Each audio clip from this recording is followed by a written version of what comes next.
Well, I think we're live. Hey, everybody. I hope we're live. Hey, y'all. Hey, Kitty. Folks, let us know if you can hear us okay or hear us too loud. Boy, that audio seems to be spiking way up. Well, we tried to do something magical and go live to Facebook and YouTube and Periscope at the same time, but apparently my package on Joycaster doesn't allow us to go live to two custom sources. That's a long story. So let me click and see if we're live on Facebook. I hope I am. I hope we're live out in Facebook land.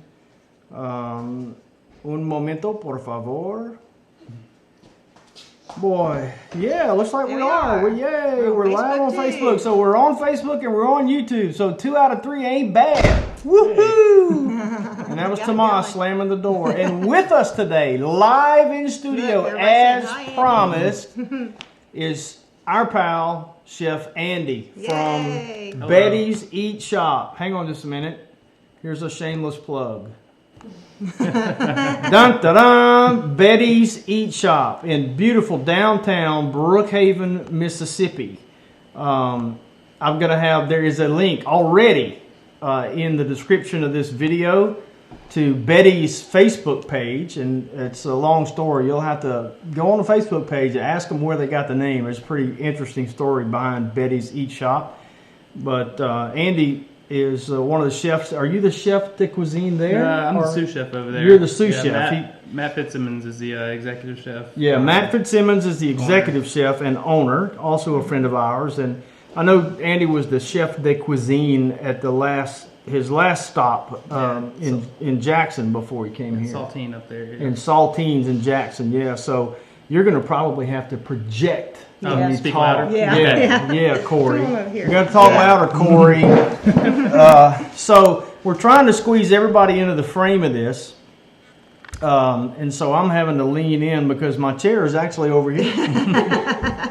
And I know what you're thinking. You're thinking, just stay right there, Tommy. That works fine. So, all right. So why don't we do this? The first thing we'll do is I want to let Andy tell you guys a little bit about himself and his food journey and his how he came to be a chef, how he came to be enamored with locally grown food, and why he thinks it's so important to the restaurant industry or just in general. So, Andy, with that, it's yours. All right. I was raised here in Brookhaven. My grandparents lived in Carthage, and I would always go spend the summers there. And while my grandfather was alive, they always had a really big garden, and I liked it a lot. It was really fun just seeing everything grow. My grandfather died. My grandmother didn't really keep it going after that. But so I had that little foundation with gardening, I guess, growing your own food. But then as I got older, I decided I really liked cooking. I went to culinary school in Vermont. And I never really cared about local food or any of that too much. It wasn't really in my radar, I guess. But then when I got to culinary school, one of the biggest things that they talked about there at NECI was, local, sustainable, I guess, cooking practices. So the whole farm to table thing was introduced to me there, and I really got into it. I really liked it. We did the gardening club there, and that was really fun. And basically after that, I tried my best to work at restaurants that really focused on using local foods, local produce, local meat, chickens, pigs, all that stuff. And I garden at home. I try to keep a garden every year. We move around a lot, and so we've never been able to. Not anymore. What's that? Not anymore. Well, we're here for a while. Yeah. We're not going to let you move anymore. But yeah, so I basically just kind of have to have small little container gardens pretty much everywhere we've lived. But we've got a pretty good one going now, and yeah, it's nice. It's not really. I wouldn't call it little. Well, it's a nice size. It's four beds. Nothing's planted in it yet. I did throw some potatoes out there that kind of sprouted. I'll just see what happens with those. But I haven't got anything in the ground yet. But it's going to be fun. this is definitely going to be the biggest garden project. When we were in Athens, Georgia, I did a little volunteer take-home vegetables at this urban farm that was there, ran by this guy named Tom, and it was disorganized, but in an organized way, if that makes any sense. Like, it was just a bunch of stuff out there, and we would just go work and plant, and it was a blast, and I really love doing that. And it's a passion of mine, just gardening and farming and stuff. That's why I love coming out here. Yeah, you'll have to come help us. Yeah. That'll be great. Well, we, the reason we picked the topic of talking about fermented foods is that, Patty and I had somewhat had our interest piqued through the Homestead Education Center over in Starkville that we mentioned a couple of shows ago, and you can look them up. I think it's the Homestead, or if you just Google Homestead Education Center in Starkville, Mississippi. We had one viewer who actually joined up. Did I tell you that? Yeah. Actually joined the membership, paid the membership from in Alabama, but close to Mississippi. Starkville's close to Alabama. So Google that. But anyway, Marion Sansing, who's sort of a nutritional guru and a guru of fermentation, got us to try our first go at sauerkraut. And I think I was bringing eggs to Betty's one day, and I don't remember exactly if it was Andy's like, hey, try this or something, but kind of find out he's just all about fermenting. So I said, hey, we need to do two things. We need to do this live show and let you talk about fermenting, and then we also need to do a fermentation series shot on location at Betty's. Yeah. And it'd be cool if our schedules would allow us to do each of those live. That's really exciting. Yeah, but we'll see whether we can do that or not. So that's coming once we get our schedules worked out. I can't do it while he's working because, that just have to be on a Monday or something. Yeah, we might do it on some evenings. successive Mondays or something like that. But so we'll see. So keep your eye out about that. But tonight we just want Andy to talk about fermentation. Now we've got some questions. We put out a video both on Facebook and on YouTube for folks to submit their questions about fermented food, and we've got some great questions. I think we collected, there were some duplicates, and but altogether I think I've got 14 questions that we'll get to here in a few minutes. And also, I think by the questions that we received, it's going to cover start to end in fermentation. So it was a lot of good questions we have. But wait, let me say this. Big Bear wants to know, where in Athens were you a chef? I was just a line cook at the National. It was ran by Peter Dale. It's pretty cool. It's a Mediterranean style restaurant. And there's a lot of local farms around the place, around Athens, and we would get stuff Fresh from those there. places. Yeah. Wow. We would always have farmers coming in, not every day, almost every day, dropping off stuff. And I also did a little bit of work at Branded Butcher in Athens, which is another really cool place. Very meat-centric kind of place. Oh, cool. Okay. By the way, you misread Big Bear's question. He did not ask him where he was a chef. He wants to know where he was a chief at. Oh, Tommy, that is so mean. And you see, Big Bear, I don't know how to spell chef either, so I read it correctly. Yay. I always have to say, Look, think about it. I never can spell it right. We've got lots of activity in the chat box, and thank you everybody for being so active and everybody saying hey. And I'm sorry that we haven't really addressed anybody in the chat yet. It's because we're nervous about our time frame, because I think we could very easily exceed an hour, and we don't want to do that in deference to others. And so yes, and I appreciate some. I've seen some nice comments talking about the garden, how it looked, and about Tommy's videos, and we really appreciate that. We're not ignoring you, but we have 14 questions. Yeah. But I made a mistake of looking at the chat again, so I'll ask a follow-up question on behalf of Big Bear. If there are some local restaurants in the Athens area that you're aware of that may be interested in working with local farmers. So don't worry about answering that on the spot. We'll talk about that, Big Bear, and I'll I'll post something about that on Facebook or send you a message or something. I don't want to put Andy on the spot. Give him a chance to think about it, because there may be some that he could look up that maybe didn't used to but now would, so. All right, you want to go on with the questions? Yeah, unless, did you have an opening statement prepared, or? Nothing too prepared. I did kind of just want to go over some resources. I saw some comments from the other videos, and I just wanted to show some books that really, I guess they're really important to me when it comes to fermenting things. Okay, do that. Get your pens and pencils ready, folks, and take screen caps, because he's going to show the books.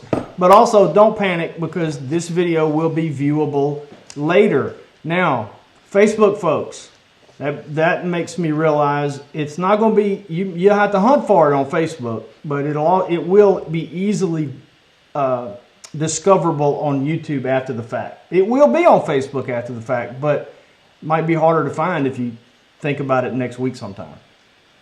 All right, go ahead. So this book right here is an incredible book. This is called The Art of Fermentation. It's by Sandor Katz. It's not so much a recipe book as it is just a theory and understanding. It does kind of have some recipes in there, but it's not like 2 cups of this, 1 tablespoon of that. It's just because that's the cool thing about fermentation is there's no real recipe. It's kind of just to your taste, essentially. Okay. And so that's really what he tries to stress in this book. And it covers all kinds of stuff. It covers fermenting meats, fermenting vegetables, different drinks you can make out of milk and stuff, how to make yogurt, all kinds of stuff like that. It's really, really cool. This has been my fermentation Bible, I guess. It's awesome. I saw that somebody had asked about fermenting meats, and so this is another book I have, The Art of Charcuterie. I think I stole this from my culinary school. I'm not really sure. Yeah, I stole it from the library of culinary school. Tell you what we'll do. Help me remember this, Andy, before you leave, to write all those down. I will find Amazon links and put them in the description of this video. Cool. Yeah. Of course, they will be affiliate links, so we'll get a nickel. But and then also, she's the person to really talk to about this, but here, if you want to hold that up. Just talking about sourdough breads, that's a type of fermentation, and that's a really cool book. Yeah, I'm going to steal this one from you. But I'm not going to talk too much about bread making, A, because I don't know, really, and B, because Patty right here can tell you exactly how to do it. I mean, you got videos for I do, and I have that as the last. If we have time to get to talking about sourdough, we'll talk a little bit about it. If not, we'll cover that up next week. Give me those books again, one at a time. I've had a request for them to be held up. So I think Patty held this one up good, but I'll hold it there again. How do you say that? Tartine. Tartine Bread by Chad Robertson. And we'll read it now from start to finish. No, I'm kidding. Say that word for me. The Art of Charcuterie. Okay, just like it looks. Mm-hmm. Charcuterie by John Kowalski. Yeah, that's more like a textbook, but it's still got some really good information in it. It's really cool. This is That's it. That's the one I need to have, Tommy. Yeah, I mean, Sandor Katz is like the fermentation guru. Yeah, he knows a lot for sure. He's always. But again, we'll look up links and put them down below if you want to check them out. But yeah. All right. So, are we ready to do some questions? I think so. All right, so we've got 14 questions, and feel free to elaborate. And we've got 45 minutes. So. If you feel like chasing a rabbit, chase it. We'll watch the time. And we put these. We kind of put them in. They're not in order of importance, but we kind of put them in a logical order for Andy to address. And I think I got this one a couple of times, but. Patricia Skimlin asks, is fermenting the same as pickling? Sort of. So the thing about pickling is you are pretty much in control of the final product. You take your vegetable or your fruit or whatever it is that you're gonna pickle, and you have a set amount of vinegar, set amount of salt, and this, that, and the other, and you basically just make it taste how you want to. With fermenting though, it kind of makes its own flavor. You can kind of try to manipulate it a little bit, but it's essentially just going to do what it's going to do, or it's going to do what it's going to do. But so. Well, but like with pickling, I mean, you always use vinegar when you pickle something. With fermenting, it creates its own vinegar essentially, right. its own acids in there that it ferments the vegetable.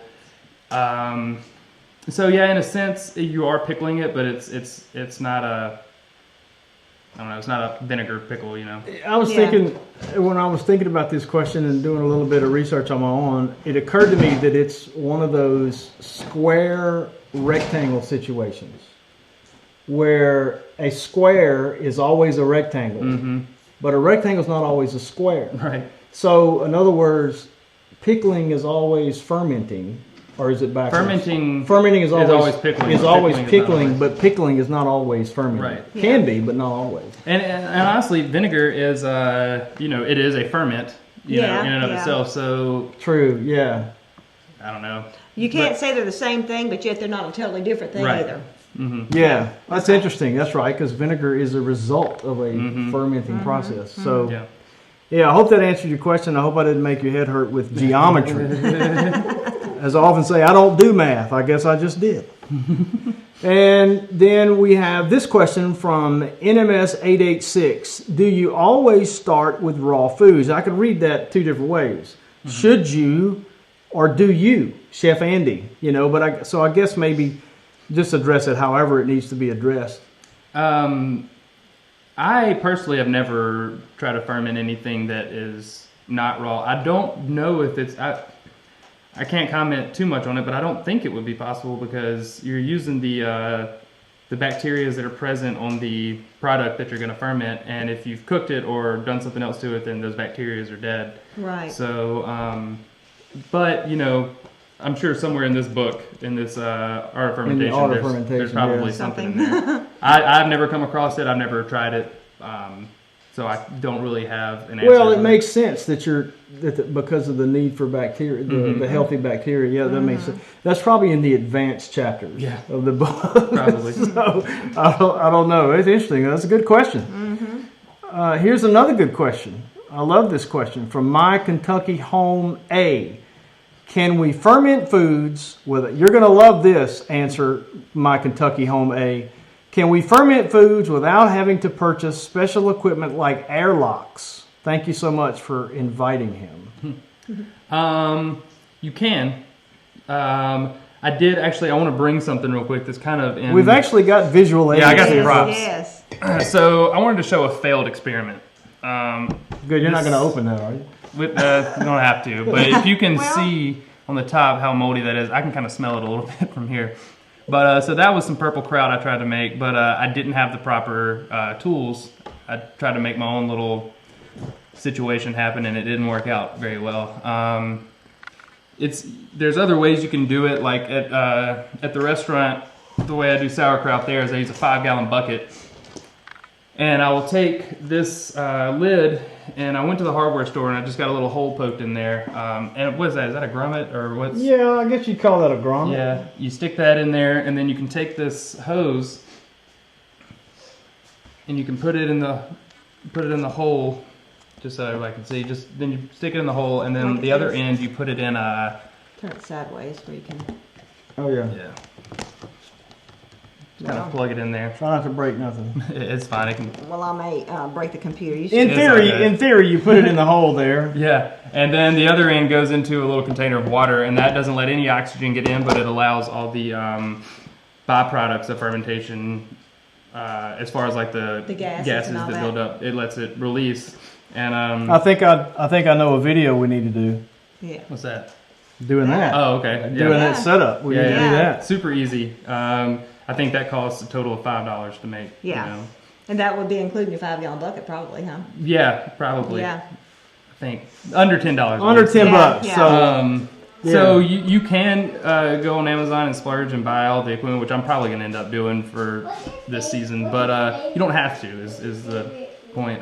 Yeah, well, you can start slow, you know, and if you see that it's something you're going to stick with and you enjoy doing, you can go ahead and invest in the equipment if you want to. Right. There's virtually always a redneck way to do it. And he's a born redneck, you know. That's right. He don't sound like a redneck, but he are one deep down. That's proof. He's doing stuff with 5-gallon buckets. That's all you need to know. All right, so let's see. It wasn't that one. We just did that one. So this one is next. Yeah.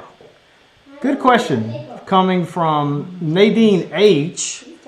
is, can you address, Andy, what makes fermenting safe? I have to assume, Nadine, I should have asked you for clarification. It didn't dawn on me until this very moment. I'm assuming you mean safe to eat, as opposed to like it's safe in the sense that it won't blow up the laboratory or create or grow bad bacteria.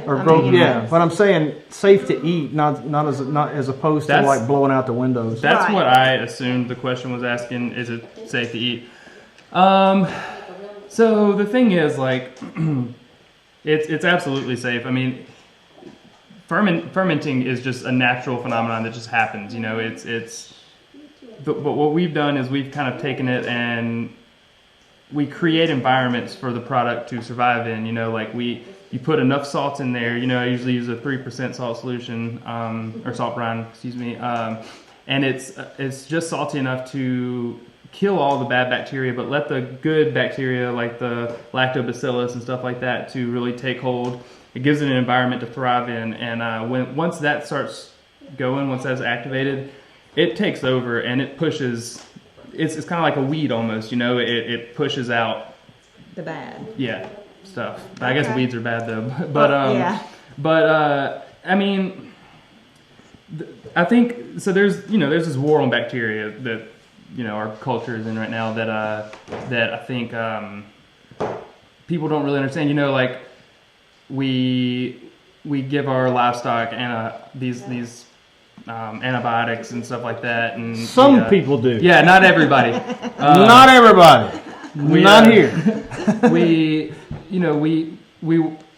They've got these antibacterial hand soaps that seduces us with. It kills 99.9% of germs. Well, the problem with killing 99.9% of germs is you're killing all of the good bacteria as well. You know, right. And it's messing up your immune system and this, that, and the other. And you're killing bacteria. You're killing more bacteria that you can manipulate and use to kill the bacteria that'll harm you. You know what I mean? Like killing the bacteria that's good for you that can weed out the bad bacteria. Right. And there's so many bad guys because we've killed all the good guys. Exactly. Pretty much. Exactly. And so it's not the question. I guess what makes it safe? It just is. You know, it's safe because it is. Like it's just. I don't know. I mean, just like your failed experiment, with not the right setup and everything, you got mold. Right. I didn't create the proper environment for it, and I didn't do it correctly. Right. Knowing full well what I was doing, but. And let's segue to the next question because I think it piggtails nicely, piggybacks. What I'm trying to say. It pigtails or pigbacks nicely off of that one about the safety. And this one comes from Rich Roofer 1. Says he's always wondered how long I can let the fermentation process go, so you can address that. But here's the kicker, and you kind of just addressed it a moment ago. Also, what is the correct salt ratio? And so before you start, I just wanted to say, going back to Nadine's question about is it safe? It is if you follow instructions. Yeah. Right? And so, you may talk about, if you will, the importance of having the right salt ratio. And if anybody wants to give fermentation a try, then you need to find a good, reputable instruction manual, which some of these books would provide. Exactly I'm sure there's recipes in there, and follow them. So anyway, the question, how long can you let the fermentation process go? And talk a little bit more about the 3% salt ratio. So let's just start on the salt. I'll do the salt one first. Basically, It really just depends on how you want your ferment to be. Like if you want it to be really, really acidic, you do like the 3%, and it basically that's 3 tablespoons of salt per quart of water. Okay, you know? okay. And anytime I'm doing a lot of ferments, I'll just make a big batch of that, and then I'll take whatever cucumbers or what have you squash, and I'll just pour that over it. You know, I've already just got a whole batch of it made. But so it has a lot to do with the climates that you're living in and that you're fermenting in. And I don't understand it 100% quite yet, but I know that if you want it to be sped up, you use like if you want it to be a really quick ferment, you do like a 5%.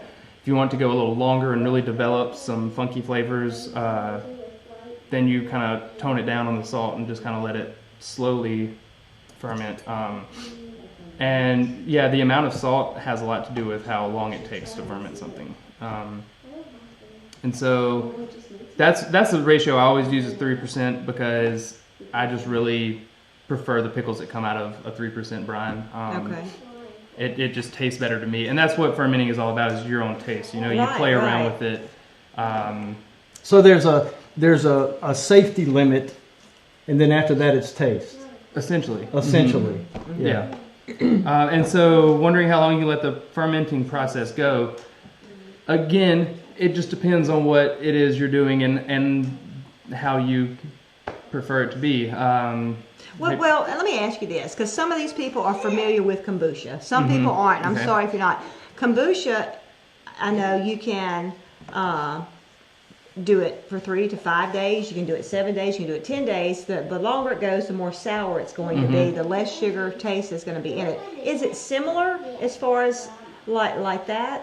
For sure. Very similar. So back to cucumbers. Cucumbers are a very quick ferment.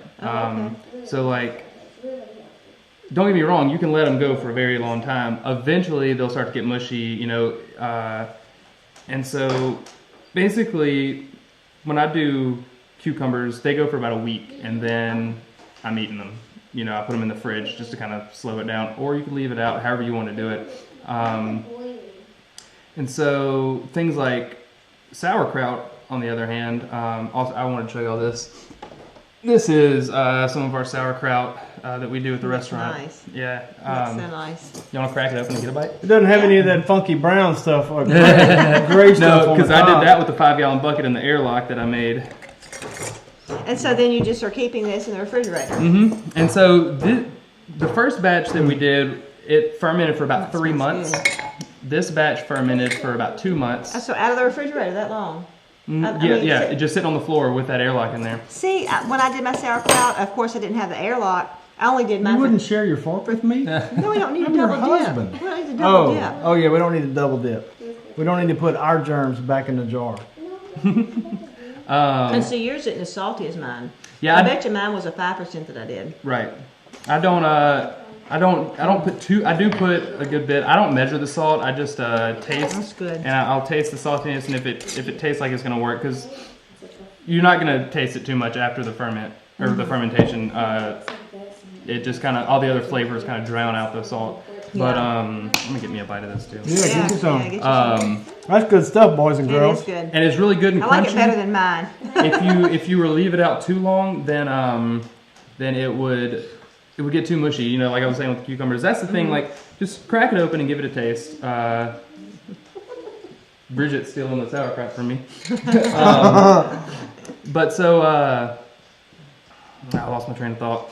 So it'd get mushy if you left it out too long. Right, yes. And so that's why I don't let this sit out too long, because I want to keep that crunch that you have. You know, a lot of sauerkraut doesn't have a crunch to it. Right. Yeah, and that's still very crunchy. Now we have a question here too. Well, just a comment that she uses canning salt. Now, what kind of salt do you use? I just use kosher salt. Kosher salt. Or sea salt. I've never used sea salt, but a lot of people do. Okay, that's what I used when I made mine, was the sea salt. But I don't really know what canning salt is, honestly. Like, I don't know the difference either, honestly. Well, I know when they say when you're canning pickles. Maybe it's a marketing gimmick. Well, I don't know. They say if you use regular table salt, it can make the water cloudy, and the canning salt is not supposed to make the water cloudy. Okay. I just use regular salt I guess because I that don't makes sense. care if it's cloudy. Yeah, Well, well, have they done something to it, to make it I don't know. that way? I don't know. This so this is the liquid left over from the sauerkraut. Once I've packed them into the jars, we'll have a little bit of liquid left over. Okay. And so this is really good stuff. It's already a brine, you know, it's already got that flora of bacteria in here, and so you can take this. That'll be a good starter. Yeah, you pour it straight over pickles, and it just kickstarts it. I don't know if you're going to be able to see. It's yellow. Yeah, it's kind of yellow. So. But that's really good stuff. You just pour that right over your vegetables and it'll get to rocking.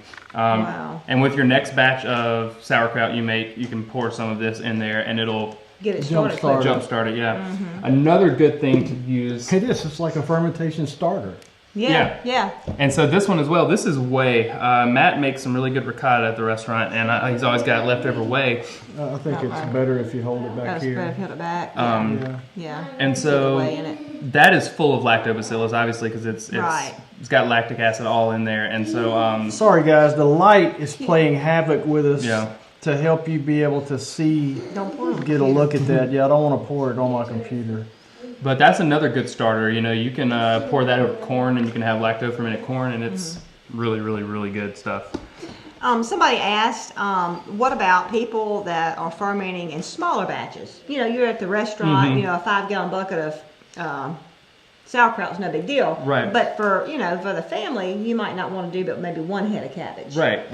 So, like this right here was the one I showed you earlier. This was 4 heads of cabbage, and this is just a big gallon jar. Yeah, gallon jar. This stuff, or this right here, this should, depending on how much you love, like we eat a lot of sauerkraut, so you know we would probably blow through this in a month. But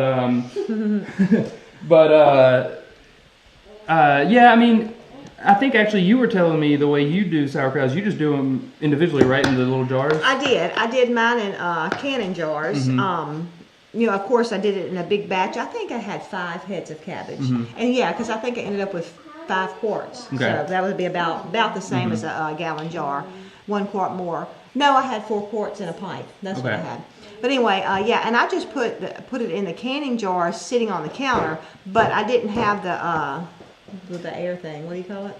The little airlock. Yeah, the airlock thing. But I believe I have seen that sold for gallon jars. And I'm going to look into that because, in fact, Tommy, you need to look that up. In fact, I know I have seen that on some sites because I've actually contemplated buying that. Look at what up? I was looking at comments. The airlocks that can go on 1 gallon jars where you can make smaller batches. But I'm going to tell you this too. You can get those on Amazon. Yeah, on Amazon they have them. You can also, you know, the 5-gallon buckets he's using, they also make a 2.5-gallon bucket that you can do the same thing with the lid and all. And so that's not going to take up as much space, and you're not going to make as big a batch. Right. So. Yeah, because that's right. You might not need a big batch. All right, good. So the next question, still talking about the nutrition of fermentation, comes from Sherry, and I hope it's Seiler. There's 1 L, so I'm going with phonics there. I've recently begun fermenting and eat a little fermented food every day. I have heard from at least 2 different sources that fermented foods are more nutritious than non-fermented foods. Not just a little bit either, but in some cases exponentially. Is this true? How can this be? How can fermenting make vitamins and minerals? Thank you. Now, I took the liberty of responding to Sherry initially, and I may have told her wrong, but my thoughts were that I don't know. I agree. I don't know how it could actually create vitamins and minerals, but my thought was that perhaps it made them more accessible, and also that the primary reason it's considered so nutritious is because of the probiotic nature of fermented food. That's very true. Anything fermented is very full of probiotics, and it's just really good for your gut. It really helps with digestion because more than likely a lot of ailments can be traced to improperly balanced gut flora. Would you agree? Absolutely. Yeah. And so like I can't really speak on making vitamins and minerals. I don't know anything about that. Yeah, I agree with her. I don't think that it actually makes vitamins and minerals. Sometimes when you ferment stuff and change foods, it makes the vitamins and minerals more readily available. And fermented, that's the phrase I was looking for. And fermented food is raw food typically, as far as we know, it's raw food. And raw food, if you don't cook it, when you cook, you do destroy some of the you just break it down vitamins too and much. stuff. Yeah. Yeah. So therefore, it would be better for you to eat a fermented food opposed to a cooked food. A cooked food, yeah. Hey, there you go. That's good. So. I should have just asked you. You see these claims, like a lot of people who are saying, "Oh yeah, fermenting cures cancer, or fermenting cures AIDS." Like, probably not. Yeah, but it can't hurt. Yeah. It could definitely. I don't know. I've also seen claims that it like helps with arthritis and stuff, which I don't know. I'm definitely not a biologist. I don't know. I just know how good I feel after I eat something that's been fermented. I feel it's you can, like when you drink that kombucha that Patty gave me earlier, you just feel this goodness go through your body when you when you eat or drink fermented products. Well, but I think Patty's right. It could be no more complicated than this.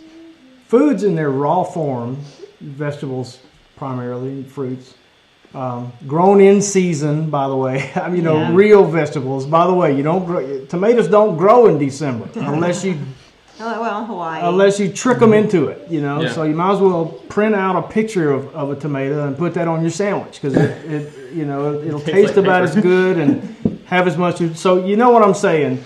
Vegetables grown in season, locally grown, in their raw state are their most nutritious. Agree? Mm-hmm. Yep. We're not opposed to cooking. We cook all the time. But when you cook foods, as Patty mentioned, they lose some of their nutritional value. So, but in fermentation, it's not cooking. Right. It's prepared, but it's not. It's kind of a digesting in a way. That's true. I And hadn't thought about that. It makes your stomach digest it a lot easier while keeping those the good vitamins and the stuff in there. That's right, the nutrients. So maybe that's what it is when she's talking about vitamins and minerals. Maybe it's just makes them more readily available. yeah. Mm-hmm. Yeah. Although I'm not sure. I'm glad I heard somebody say it's pre-digesting. It reminds me of this stuff I've heard of another time that's a fermented food, but they chew it. Some kind of Indian villages that do that, but we don't want to go Chew there. it. Well, there's a drink I think Bridget was telling me about in South America where they chew the corn and then they spit it. I know what you're talking about. Yeah. The Spit it in enzymes a from their bucket. saliva. Yeah. We won't be doing that. But we might. Yeah. Never say never. right? No. We're We not. won't be We're doing not. that. Y'all can do You that. might be doing that. We won't be doing that. But I saw Patty pointed out somebody had a question that was a really important question that I would like to. Okay, find it. Would our extreme heat make this dangerous? Amber Marie says, would our extreme heat make this dangerous? No, not if you make sure to take care of it and watch it. I've said this so many times, and I'll probably say it a bunch more throughout this video, but like, taste things. Taste it. If it tastes like it's going bad, then Spit it out. spit it out and toss it, and just write it down. Like, I put dates on everything so I know how long it's been going. And document it, like, okay, after 10 days, this tasted awful. It rotted, Yeah. So maybe the heat probably had something to do with it. And I would think heat would make things ferment faster. It does. Definitely in the wintertime, your ferments start to slow down. And, people who live in climates where they have root cellars, they usually put their ferments down there just to kind of clear space, and they pull them back up and let them keep going in the summertime. Which means you need to be cognizant of if you're following a recipe and the recipe doesn't talk to you about altering it based on your climate, you may just need to do that on your own. That if it says 10 days, you may be aware that if you live in a very hot area, it may only take 7 or 6. And you can always put it in the fridge and it'll slow down, but it'll still continue to ferment a little bit. It's kind of like retarding sourdough bread. Right. To keep your starter going, But so there was another question about the whey. Right, about using the whey. Yeah, if you only use the whey, I think she was saying if that was all you used to start, I don't forgot. No, that was on, you talking about YouTube? She's asking do you use the whey to start ferment? Do you use just the whey to help in the fermentation? Yeah. So just pour it right over your cucumbers, and it's ready to rock and roll. You don't even have to add salt to that because it's already got the lactobacillus rock and rolling, so it's the bad bacteria isn't even present. You know, the salt in the brine is to kill the bad bacteria. With the whey, there's just not any bad bacteria anyway because the lactobacillus is ready to rock and roll, and you just kind of pour it over. If you want to be safe, add salt. I never do when I use whey. I just pour it right over whatever I'm going to ferment. Now, would that be whey from raw milk or just any whey? From raw milk would be better, Okay. for sure. But you know, that whey is just from a pasteurized gallon of milk that we got at the restaurant. But I would highly suggest using raw milk instead if it's accessible to you. Because it's got more good guys in it. Yeah, That's right. You're looking for the good guys. exactly. That's right. If you've got listen, we're not anti-pasteurization. Pasteurization was a very necessary process, especially in the time when it came about. But if you've got clean animals, healthy animals, not too many animals so that you can visually inspect your animals, because the problem with pasteurization is the same problem that Andy mentioned with the Germ-X and all that stuff is, pasteurization is going to kill all the bad critters in the milk, but it's going to wipe out the good ones too, So, hey, before we do another question, Ramona, here's an interesting comment on Facebook. Ramona Fairchild Underwood said, I'm watching this just as I finished off a batch of kefir water. Great. Great. That's something that I really want to experiment with. I've never had it. I don't know anything about it, but it just seems so cool. Is it kefir or kefir? I don't know. We call it kefir. Okay. It's probably kefir. I've always heard kefir, but that's Mississippi. Thanks kefir. for pointing that out, Andy. Look, we've got 20 minutes left, and we're only halfway through. Okay, so here's the next one. How long do fermented foods keep? That's asked by Donna Christensen. I feel like we've answered that already. Yeah. But I mean, I mean, like this. You have March 2nd on the sauerkraut. That's when I put it in the jar. I actually started this in January is when it started. So, but I mean, from the time you put it in the jar, it's through fermenting, and you put it in the jar. What do you think? 6 months is a good? Probably longer. I've heard of Probably people longer. keeping sauerkraut for at least a year. Okay. Probably over. But Again, that's you'll under know. refrigeration. Under refrigeration or not. It really. I've never not had it in the refrigerator after it's been fermented. And mainly because I'm afraid of too much pressure building up and it just blowing the bottle up when you go to open it. Because I've seen people with cuts all over their hands from overcarbonation with certain ferments. Before I'd ever tried sauerkraut, a friend gave me some, and it had kind of gotten warm, and I had left it sit on the counter, and before I knew anything about sauerkraut, really. And I opened it, and it just all came out of the can. The jar didn't break, but it all came out. And then I was scared. I didn't know if it was bad or good. So, So here's a good reference, I guess. Where's that other one? These are these two hot sauces I made about a year ago, and this one you can't even eat it yet. It's not ready. Oh, it's not ready? It's too hot. It's habanero and peach. And Don't even open it. Don't open it. It's Open it for me. I want to smell it. You hear that? I heard I don't know it. if y'all could hear it, but it was a fizz because it's still alive, Gosh, that smells so good. It's got that funky aroma. This smells better than it did when I smelled it. Remember? It's Let me aging. smell it. That does smell good. It's frightening to know that it would kill me if I drank it. It'll light you right up. I mean, It'll light you up for sure. Peel the paint off or something. Oh, But it so- smells Smells delicious, peach, y'all. The peach. Oh gosh. I'm keeping this one going for a long time, and I taste it every few months. It's just so hot, and that heat will kind of calm down after time. But so this is not refrigerated. So I guess I retract what I said earlier. It just really depends. You got to play around with it. Don't be afraid to lose a jar. And you and that's can how you figure learn. it out. Yeah. That's how you learn. So. And this is a Serrano hot sauce. I'm not familiar with Serrano. That's hot. It's similar to a jalapeno, I guess. That smells interesting. Really, really good. That smells good. It's got a. I mean, and y'all, this is not smelling pickly, to Right. me. It's It's a different smell. It's good Don't smelling. smell good. Yeah, y'all smell. Get you a swig of that. Oh, wait, I don't think I got my smell thing plugged in. So Yeah, just don't spill it on your computer. YouTube's rolling out. No, they're not. It's a joke. Hey, did y'all hear what Tommy said? You're going to be able to smell.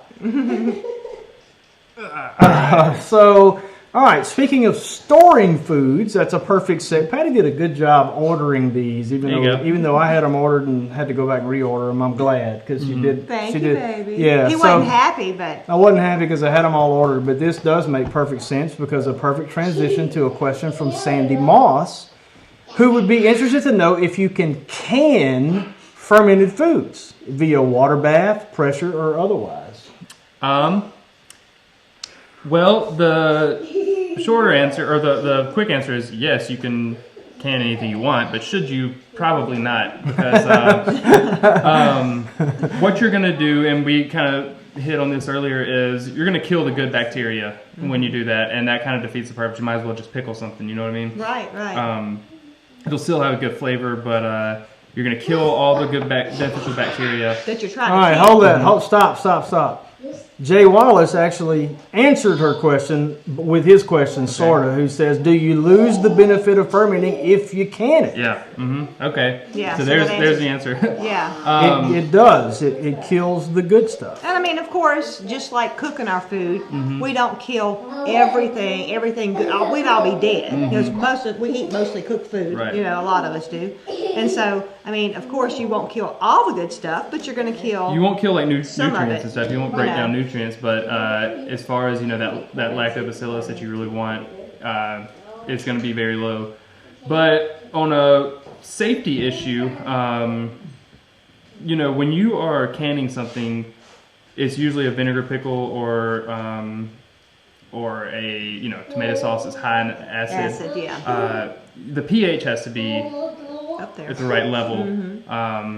Then otherwise you run the risk of botulism and stuff like that. So it's just a good idea to not do that. Yeah. That makes sense.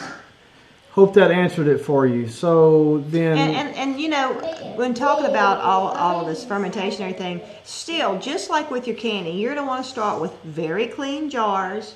Not jars that could possibly be dirty or contaminated, because you don't want to start off on a bad foot with your canning. You're not, and you have to use your own judgment. You need to do even more research, get your recipes and everything, and try some things. You don't want the good guys to be overwhelmed by the bad guys right out the gate. So yeah.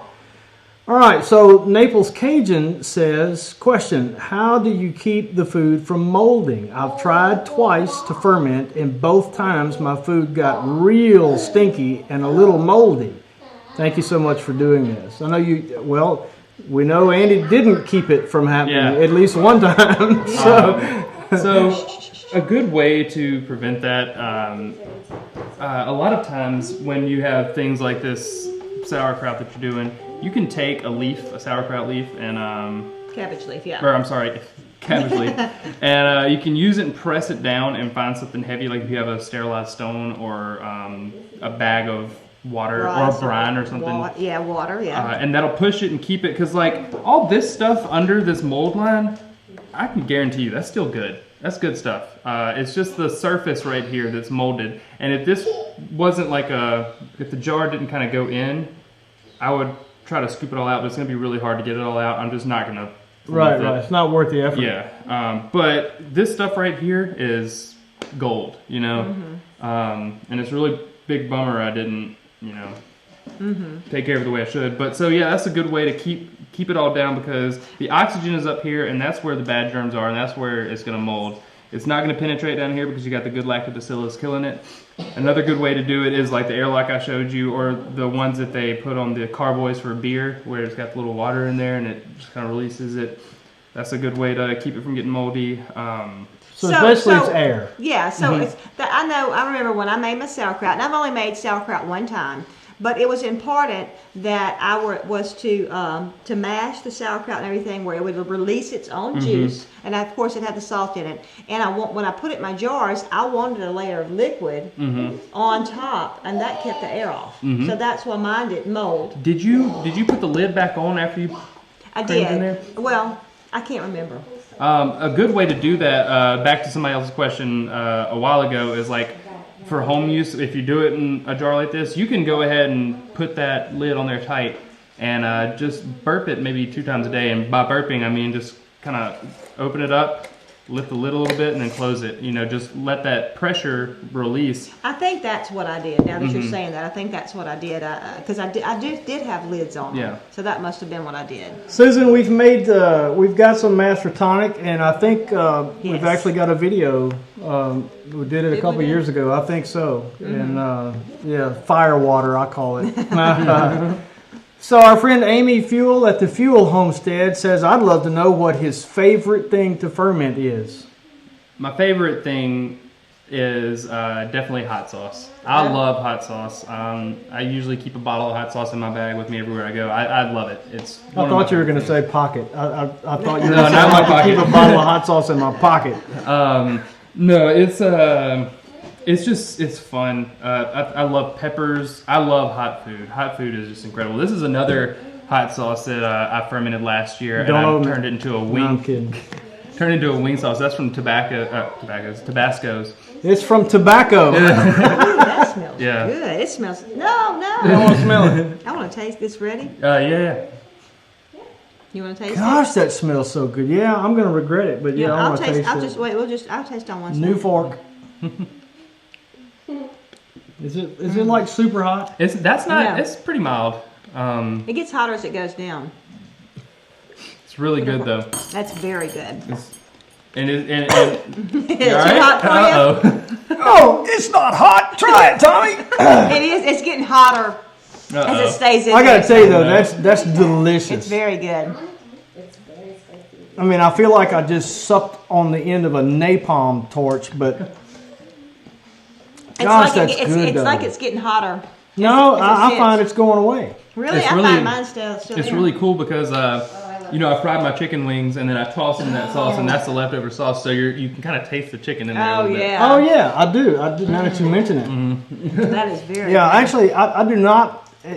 Here's a surprise. I don't like hot stuff. Yeah. I love it. But I would actually eat that. That would be worth the heat. Yeah. For me, because that tastes very, very good. This was my favorite hot sauce I've ever made, and I'm really gonna try my hardest to replicate it. What I did was, after it fermented, and I was gonna let it age, because that was super hot at first when it was young, but I let it age so the heat can kind of tone down. But I used to brew beer a lot, and so I've got some wood chips that you can add to your beer during secondary fermentation.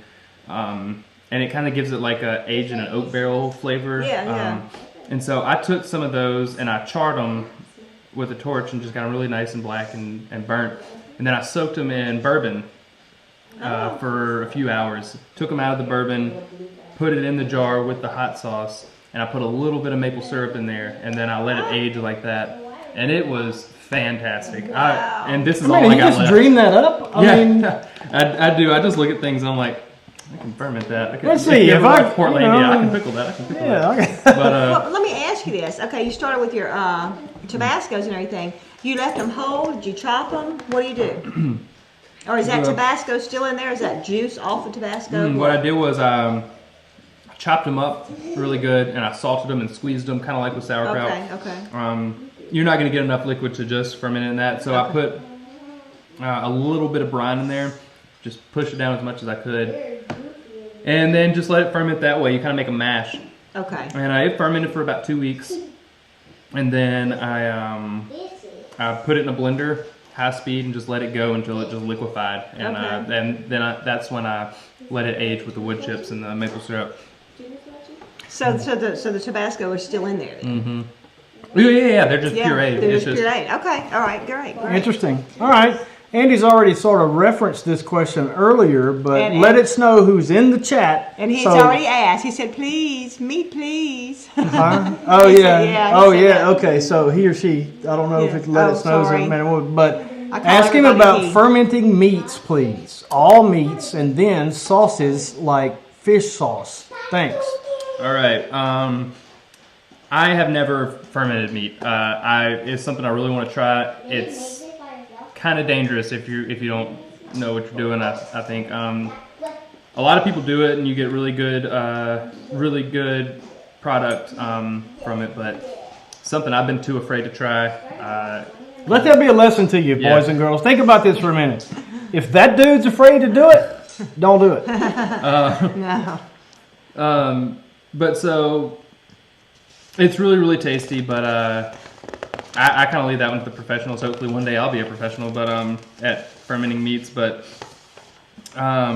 things like fish sauce, which I've got some fish sauce I bought at the store. I love fish sauce. It's really good in food. It smells bad, but it tastes so good. No, I'd be scared to put that on my food. It's fermented anchovies is what you do. You just take anchovies and you essentially just let them rot. Yeah. And then you add other things to it. And who thought of that? Who was the first guy that say, I wonder what happens if we take a bunch of these fish and throw them in a bucket and just leave them sit there? Let them rot. Let them rot for a while, and then, hey, let's eat it. Make a sauce out of It it. don't taste that bad. I just got some on my hand. No, it tastes great, and you don't use a lot of it. Take it off. I smell like it, though. I stink, but it's funky. Oh, my gosh. Andy, that smells... I'm not the one who got it all over you. Oh, but it really does smell. It really does taste good. Yeah. And if you don't get it on your clothes and have to smell it too. Suck it off. And it just We're almost out of time. We're almost out of time. Got 2 minutes. Hurry up. All right, hang on. So sorry, we're running out of time. We got a couple of questions left. Just this one, and then one more. I wanted to tell about his. All right, Lonely Prepper Homestead. Hey neighbor, says. I think it'd be interesting to hear about the most unconventional or weirdest item that you've attempted to ferment. I'd say beet kvass. That is, I think it's Russian. I'm not sure. But basically, you just take your brine, your 3% brine, and you chop up some beets and you pour it over the beets. And, the beets are going to sink, so you don't have to worry about trying to weigh them down. They just will go straight to the bottom. And just let them ferment for about a week. And you can use the beets afterwards if you want to, but what you're going for is the liquid from it. That's another thing. Anything you ferment, don't toss the liquid, drink it. It tastes so good. Me and Bridget will do fermented pickle juice shots, and it's awesome. But anyway, so beet kvass. It's just really thick and really rich, and you can let it carbonate, and it's just a good drink. I drank an entire bottle this big in one day. Bridget wasn't a fan of it, but I loved it so much. Was it sweet or anything? Or a little sweet from the beets, but it's mainly really sour and carbonated. Okay. Carbonated. That just sounds weird to have All right, carbonation. quick, we got 1 minute. Together. Oh yeah, the kimchi or whatever. Kimchi. All right. Kimchi. I can't say that word. This is kimchi. I've got an oyster bucket. I cleaned it out. Don't worry. Kimchi is a Korean. Try this. A Korean. It's usually done with Napa cabbage, and that's this right here. I got this at Mr. Chen's in Jackson. So you made this one. I want you to try this one. Tell them about how you made that. This is Quickly. mustard green kimchi that has mustard seeds and everything in there as well. And it just takes about 4 or 5 days, and then it's ready to rock and roll. You don't want to taste that. It's kind of hot. It's not like pepper spicy, but it's very like mustardy spicy. Like it's nasal good. heat. And it's crunchy, and it's a great condiment to put on a burger or a hot dog. Or my buddy killed a turkey a few days ago and gave us a turkey, so we did some turkey fried rice with some kimchi. Not this. Well, for the first time in a week, my sinuses are open. There you go. Look, guys, guys, I liked it. We got to sign out. We're running over time. I know we didn't get much into the chat. Yes, I'm very sorry about that. Please.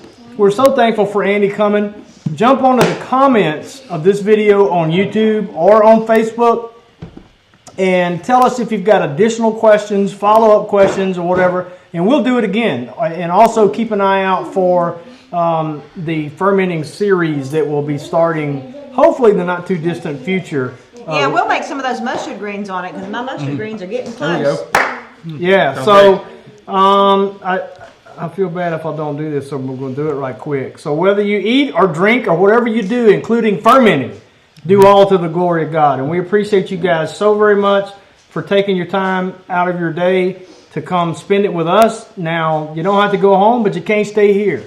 Beat it. Good night, y'all.